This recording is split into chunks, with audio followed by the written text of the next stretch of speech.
Kung napapansin nyo, maraming tao sa likod natin. Eleksyon pala dito sa Greenland. May poster of Democratic. Ito yung mga kanila. Yan, yung mga poster na malaliit lang. So, ganito yung eleksyon dito mga kabayan, napakatahimik. So ito yung ganap dito ngayon.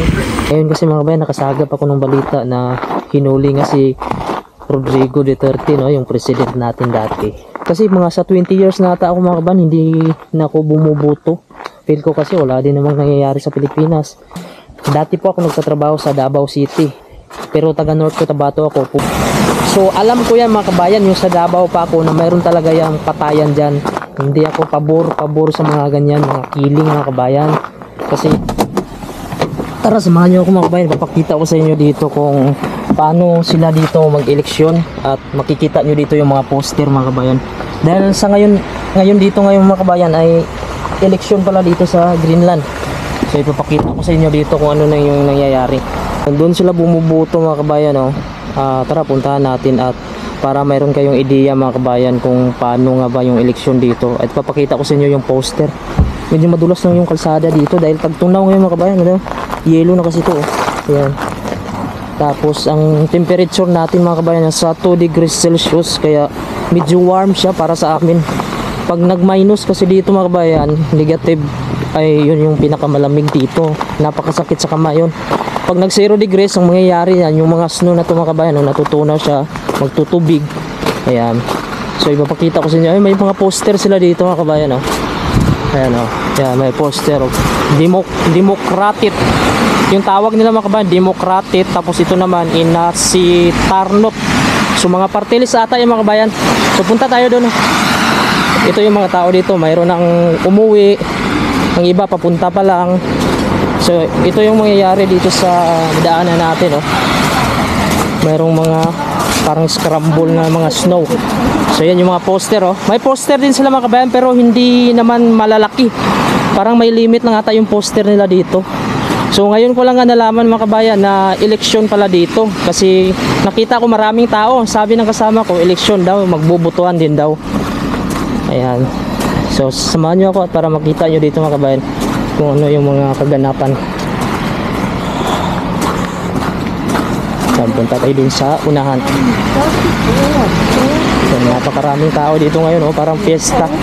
Hindi kasi sobrang lamig mga kabayan. So ayan, oh, nilalagay din nila yung mga poster sa mga poste. Tapos may mga party list din mga kabayan. So wala lang akong idea mga kabayan, no, kung ano yung klase ng kuan dito, yung tawag nila sa mga leader. Kasi ang alam ko kasi dito sa Greenland, yung nagpapatakbo kasi yung Prime Minister. Tapos yung Prime Minister, para yun ata yung pipili lang ng mga leader din. Tapos dito naman sa Greenland, mayroon sila dito sariling kuan din na may election din sila. So ito yung kaganapan dito ngayon, oh. So ang oras natin ay alas 6 na. Pero maliwanag siya mga kabayan dahil nga lapit na yung summer. Pag palapit na kasi yung summer mga kabayan, June kasi yung summer dito, wala na siyang araw, ay wala siyang gabi. So yun, oh, pinadidikit din nila yung mga poster nila, oh. Yan yung mga tumatakbo mga kabayan. Ayan. Sabi nila may 6 daw to na party list o 6 na grupo. Wala namang nakalagay kasi na kuan mga kabayan, yung kagawad, councilor, barangay captain, wala. Kaya napakadaming tao mga kabayan, oh. Papuntahan natin, ah. Parang fiesta dito. Sa Greenland kasi mga kabayan, nasa 19,000 lang yung population dito. So ito lang yung pinakadaming kuan dito, pinakamaraming tao sa Greenland. Sa Nuuk City po yung population. Kaya punta tayo dito. Ayan, papasok yung mga tao dito mga kabayan, oh. Yung iba pa uwi. So dito tayo. Ito yung mga kuha ng mga kandidato dito. So hindi ko ito yung mga kuha nila. Kaya yung mga poster na malaliit lang. May cameraman din, oh. Ayan. So ito yung ganap dito. So hindi ko alam kung saan sila pumapasok para magboto. Mayroon daw area dito, eh. Ayan, nilalagay nila dito. Ayan. So mayroong kwanto mga kabayan, may mga party list din daw to sila. Ayan. So ito yung mga itsura oh. Maliliit lang talaga yung poster. Ito yung eleksyon dito mga kabayan, napakatahimik. Wala malang away. Kakaiba sa Pilipinas. Sa Pilipinas kasi malayo pa, mayroon ng kampanya. Dito mga kabayan, ngayon ko lang nalaman na eleksyon pala. Itong araw lang. May magbibigay ng bag oh. So hanggang dito. So dito ata yung pila. Ayan. So ito na yung eleksyon dito sa Greenland mga kabayan no? Kita mo talaga na respetado yung mga tao, hindi nagkakagulo. So mamaya mga kabayan malalaman na kung sino mananalo, kasi isang araw lang pala yung eleksyon. Ayan o, dyan sila papasok. Kaya may mga pulis o. May mga reporter din dito mga kabayan no? Nag-i-interview sila. Ayan, patungkol ata yan sa eleksyon. So dagsa pa rin yung maraming tao na pumupunta dito mga kabayan no? Ayan, papunta sila dito sa itaas kasi magboto sila mga kabayan. So ilang oras na lang, isang oras na lang ata matatapos na ito. So kwento muna tayo sa politics mga kabayan no? So kanina nag-scroll ako sa Facebook dahil nga politics yung topic natin ngayon mga kabayan, sa mga politician. So dito naman mga kabayan, kapag election, first time ko nga malaman mga kabayan may election din pala dito. Kasi hindi ko kasi malalaman dito na mayroong mga politiko. Gaya sa atin malalaman mo yung mga kagawad, mga senador, tapos laging balita. Ngayon kasi mga kabayan nakasagap ako ng balita na hinuli nga si Rodrigo Duterte no, yung president natin dati. So na-scroll ko sa Facebook. So ako mga kabayan, hindi talaga ako idolize yung mga politiko. Kasi mga sa 20 years na ata ako mga kabayan, hindi na ako bumuboto. Dahil nga wala naman mga kabayan, parang feel ko kasi wala din namang nangyayari sa Pilipinas. Ang huling boto ko mga kabayan, yung tumakbo ako ng Iski Kagawad mga kabayan sa amin sa barangay. Kasi nga gusto ko talaga may scholar nun. So nanalo nga ako nun ng Iski Kagawad, naging first ako. Nung katagalan mga kabayan, nakita ko sa Pilipinas talaga kung gaano karumi yung halalan, yung bigayan ng mga pera, tapos away. Sa amin mga kabayan, sa Cotabato kami mga kabayan, napakagulo, patayan, para lang makakuha ng pwesto sa mga gobyerno mga kabayan. Gaya ng mga barangay captain, congressman, senador, napakadami kasi ng politician sa atin. Kaya hindi maiwasan yung korupsyon. Simula nun mga kabayan, hindi na ako bumoto hanggang nag-aral ako ng college. Hindi na ako umuwi sa amin para magboto, hindi na din ako nagpapa-registered kasi nakikita ko habang tumatagal ay yung politiko sa atin napakarumi. Hindi naman lahat mga kabayan na mayroon namang mga mabubuti din ng mga politician, pero halos talaga mga kabayan. Ito nga kabayan, na scroll ako, nakita ko si dating president Rodrigo Duterte na hinuli siya, diba, dahil nga dun sa mga extrajudicial killing mga kabayan no? So ito mga kabayan, share ko sa inyo. Ako po ay hindi ko idolize yung mga ganun, yung mga politiko na yan. Dati po ako nagtatrabaho sa Davao City, kwento ko sa inyo pero taga North Cotabato ako. Pumunta ako ng Davao kasi yung Davao kasi na babalita yan na pinakamalinis, peaceful, tapos maganda yung pamamalakad doon kasi ng gobyerno. So 2016 nandun na 2012 mga kabayan, nasa Davao na ako. 2012 hanggang 2016 ako nagtrabaho doon, dahil pagka 2016 nag-abroad na ako mga kabayan. So alam ko yan mga kabayan, yung sa Davao pa ako, na mayroon talaga yung patayan dyan, patayan, mga hinuhuli. Nabalita ko pa nga dati mga kabayan, yung mga adik bigla lang namamatay na hindi mo lang alam mga kabayan, na bulagta lang pala dyan. Pero ito sa totoo mga kabayan hindi ako pabor sa mga ganyan, mga killing mga kabayan, kasi ako ay religious ako mga kabayan. Bawal yung mga ganyan, papatayin mo. Pero bis sa pananatili ko sa Davao City mga kabayan, alam nyo ba mga kabayan, maganda din ang naidulot sa akin, dahil pag nagtatrabaho kasi ako dati, nagtrabaho ako sa Marco Polo mga kabayan sa Davao City, tapos construction din nagtrabaho ko, marami akong in-applyan doon.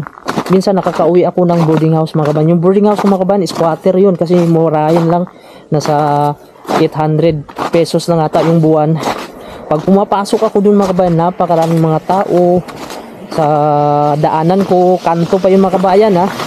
Pero sa awa ng Diyos mga kabayan, sa 4 na taon na nanatili ako sa Davao, grabe, hindi ko talaga naisip mga kabayan na nanganib yung buhay ko, natakot ako na pupunta dito may nagbanta. Hindi ko talaga naranasan mga kabayan. Kampante talaga ako pag umuwi ako ng madaling araw sa Davao City mga kabayan. Nilalakad ko lang yan minsan kasi nga minsan nagtitipid ako ng pamasahe. So pag lagi akong namamasahe mga kabayan, hindi na ako makakaipon. Papadala pa kasi ako sa magulang ko at sa kapatid ko, may pinapaaral ako. Magkano lang yung sahod ko doon, wala pa sa minimum. Kaya minsan nag-overtime ako, inaabot ako ng madaling araw. Kaya kampante ako mga kabayan pag namamasyal ako sa Davao City. Wala talaga akong sa isip mga kabayan na baka may gagalaw sa akin dito, papatayin ako dito, nanakawan ako. Wala talaga mga kabayan. Pero mga kabayan, sa Maynila, ilang beses na ako dyan mga kabayan, naloko ng mga taxi driver. Tapos 2 beses ata mga kabayan ako naloko ng taxi driver dyan, na noong una sabi niya 300 lang daw hingiin niya. Nung bumaba ako mga kabayan, sinabi niya na 1.6 na daw yung babayaran ko. So dyan ako talaga parang na-trauma ako sa Maynila mga kabayan. May time dyan na yung bag ko gusto niyang kunin kasi pasakayin niya na ako. Ako kasi mga kabayan, hindi ako lumaki sa mga syudad, sa mga city. Kaya medyo natatakot ako mga kabayan, lalo na hindi ko kabisado. Kaya minsan pag sa Maynila ako mga kabayan, pag naka-check-in ako sa hotel, hindi na ako lumalabas. Dahil nandun yung takot ko sa isip ko mga kabayan eh. Pero ako mga kabayan, hindi ako pabor sa mga extrajudicial killing. Pero sa akin maganda ang naidulot mga kabayan dahil peaceful mga kabayan ang lugar. Peaceful ang lugar, wala kang makikitang pakalat-kalat. Kahit sa panahon naman ni Duterte dati mga kabayan, maganda naman yung pamamalakad niya para sa akin mga kabayan ha. Na kampante ka kapag ikaw ay maglalakad ng hating gabi, walang gagalaw sa iyo. Pero ngayon mga kabayan, hindi ko lang alam mga kabayan ha. So titingnan natin yung kuha ng mga taong bayan sa darating na eleksyon. Basta ako mga kabayan, ang masasabi ko lang, hindi na ako umaasa sa gobyerno natin.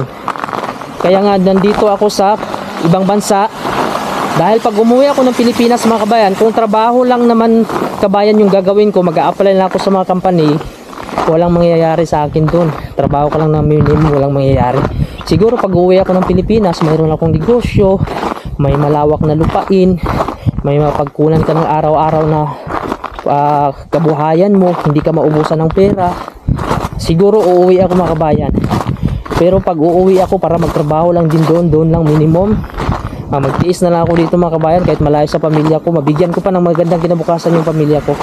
Kaya sa ngayon mga kabayan, hindi na ako umaasa na yung Pilipinas maabutan ko pa ba na gaganda siya, na maging fair ba. Halimbawa pag nagtrabaho ka, kasya sa pamilya mo, makakabayad ka ng mga bayarin sa tubig, kuryente, hindi ka mahirapan.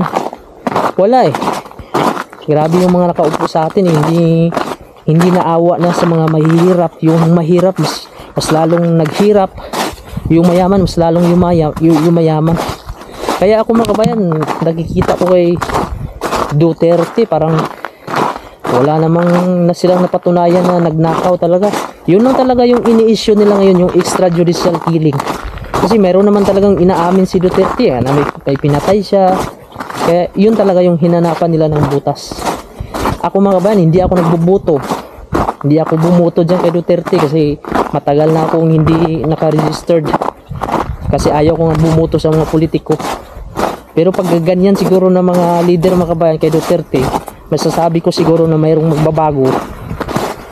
Siguro kung wala ka namang ginagawa mga kabayan na masama, bakit ka kasi matakot? Kasi pag ikaw naman ay walang ginagawa mga kabayan, nagtatrabaho ka lang, wala man sigurong mangyayari sa iyo. Kaya napakaganda mga kabayan kung wala man tayong ginagawa, hindi tayo nag-a-addict, hindi ka matatakot. So pero mali pa rin yung mga kabayan, yung papatay talaga. Sa akin mali talaga yun. sa atin kasi mga kabayan, yung politician o politiko sa atin mga kabayan, talagang ginagawa na talaga nilang kabuhayan. Napakadami pa namang mga opisyal sa atin, mula sa barangay tanod, mayroon pang barangay kagawad, kapitan, tapos ano pa ba yun, mayroon pang mga iski kagawad, iski chairman, congressman, municipal councilor. Malilito ka mga kabayan, napakadami. Tapos hindi mo alam kung may ginagawa din kasi talamak nga yung corruption sa atin dahil napakadami. Mayroon pang senador, mayroon pang mga mayor, congressman. So dito mga kabayan, alam nyo ba yung meron dito, ang alam ko, so alam nyo ba dito mga kabayan, yung alam ko lang dito sa Greenland, yung prime minister lang yung tawag nila, yun lang yung alam ko. Tapos yung sa Denmark na king and queen sa Denmark, yun lang yung alam ko na pinaka leader kasi under kasi nila ito. Tapos ang alam ko, mayroon siyang tinalaga lang mga kabayan na mamahala dito na ilang opisyal lang. So hindi marami mga kabayan. So ibig sabihin hindi marami. Kung may corruption mga kabayan, kukunti lang. At saka malalaman niya kasi siya ang nagtalaga lang eh. Sa atin kasi pa democratic pa sa atin, na sobra ng democratic. Kahit wala ngang experience sa politician, pwedeng tumakbo. Kahit nakulong na, pwedeng tumakbo. Mayroon na ngang kasong pagnanakaw, pwede pa rin tumakbo, ibuboto pa rin ng tao. Yung tao kasi sa atin mga kabayan, mabigyan na ng pera, iisipin na agad, bubutuhin ko na ito kasi binigyan ako ng pera. Grabe, napakagastos sa atin. Tatakbo pa lang mga kabayan, eleksyon pa lang mga kabayan, sobrang laki na nagastos. Magkano lang naman yung sasahuri ng mga politician. Kaya pansin nyo ba mga kabayan na parami yung mga tao sa Pilipinas na gustong mag-abroad, gustong aalis. Yung iba ayaw nang bumalik dahil nga sa patakaran sa Pilipinas, yung sistema talaga. Ako mahal ko ang Pilipinas mga kabayan dahil sagana ito sa mga minerals, mga gulay, pwede kang magtanim sa gilid. Pero yung pamamahala mga kabayan, hindi ko na masasabi kung okay pa rin ba, kasi kawawa din mga kabayan yung mga pamilya natin na naiwan, yung wala na silang mapuntahan ba. Hindi kagaya sa akin mga kabayan, kaya ko namang magtrabaho sa abroad kasi may experience na ko. Paano na lang yung mahirap talaga na wala, hindi man nakapagtapos ng pag-aaral, doon lang mananatili sa Pilipinas. Okay lang kung mayroong malawak na lupa mapagtamanan, paano kung wala? Kaya sa Pilipinas tumataas yung bilang ng mga mahihirap dahil kagagawan din yan mga tao mga kabayan eh. Bakit kasi yung iba nagpapasilaw din sa pera. Pag nabigyan na ng pera, ibuboto na nila. Kahit minsan kita na nila yung aktual na pagnanakaw, tinatakpan pa rin. Kaya ang kailangan talaga natin sa Pilipinas mga kabayan, yung matapang talaga na presidente para mabuwag talaga yung mga sikreto na ginagawa pa dati. Kasi kung magpresidente tayo ng mabait mga kabayan, ganun din, wala ding mangyayari. Siguro sa akin mga kabayan, mas maganda nga yung stricto eh. Tingnan mo yung Saudi Arabia, di ba? Stricto sila mga kabayan, kaya umunlad yung bansa nila at takot yung mga tao gumawa ng kasalanan. So, hindi ko lang naintindihan kung bakit doon pa dinala si Duterte sa Netherlands. Kasi nakita ko kanina sa post mga kabayan, iwan ko lang kung totoo baka fake news. Doon sa Netherlands dinala. Hindi ko alam kung doon sa lilitisin. Kasi meron naman tayong sariling batas sa Pilipinas, bakit doon pa dinala? So, tingnan na natin kung ano yung mangyayari mga kabayan. Kasi alam ko marami talagang supporter itong si Duterte at marami na din ang gustong mag-alsa mga kabayan o magreklamo. So, pag taong bayan na talaga mga kabayan yung magpuwersa, so wala na tayong magagawa dyan. Kaya yung taong bayan yung magdesisyon dyan, wala talagang magagawa. Gaya yan sa EDSA na nangyari dati. So yun mga kabayan, hanggang dito na lang yung aking video. Sana yung video ko ay nakapagbigay ng informasyon sa inyo. Huwag nyo naman po kalimutan i-subscribe yung aking YouTube channel kung hindi ka pa nakasubscribe. Pindutin mo na din yung bell notification para updated ka kung may bago tayong mga video. Maraming salamat po at ingat po kayo palagi and God bless you all po.